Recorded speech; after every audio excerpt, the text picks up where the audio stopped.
At least po kuya, may chance pa po kaming tatlo. Ngayon po siguro dahil di ko pa naman po alam kung anong challenge, minomotivate ko lang yung sarili ko na yun, wag mawalan ng pag-asa.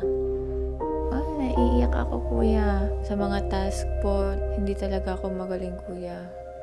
Hindi ko talaga nagagawa ng tama. Yun nga, mahinhin lang talaga ako. Hindi ako yung gumalaw na sobrang mabilis.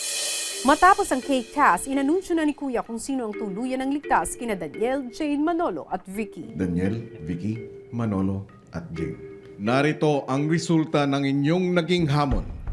But my heart is coming to my mouth. I hate this feeling.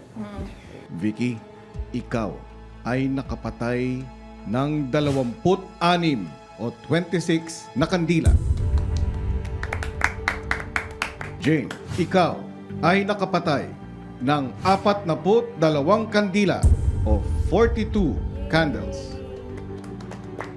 Daniel at Manolo, isa sa inyo ang babalik na sa loob ng aking bahay.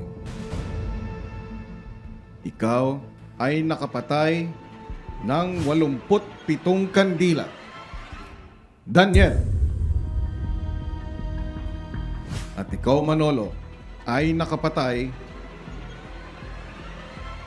ng 82 kandila. Binabati kita, Daniel. Ikaw ang unang makakabalik sa aking bahay.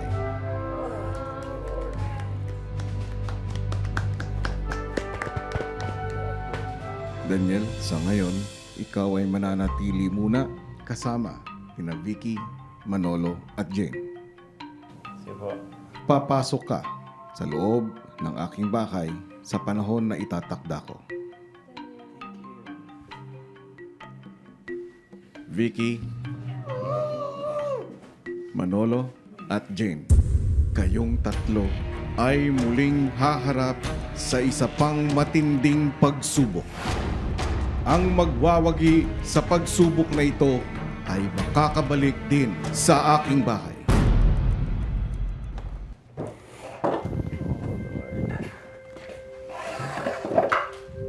Oh man, thank you.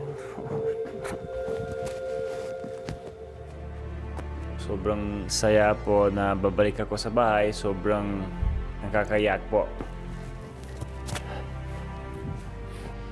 And sobrang saya kuya, no, you have no idea po how big this is for me po, and how big blessing this is for me na binigay ni God po. At least po kuya, may chance pa po kaming tatlo. Ngayon po siguro dahil di ko pa naman po alam kung anong challenge, minomotivate ko lang yung sarili ko na yun, wag mawalan ng pag-asa. Naiiyak ako kuya. Sa mga task po, hindi talaga ako magaling kuya. Hindi ko talaga nagagawa ng tama. Yun nga, mahinhin lang talaga ako. Hindi ako yung gumalaw na sobrang mabilis. Parang hindi ako yung ganun na type.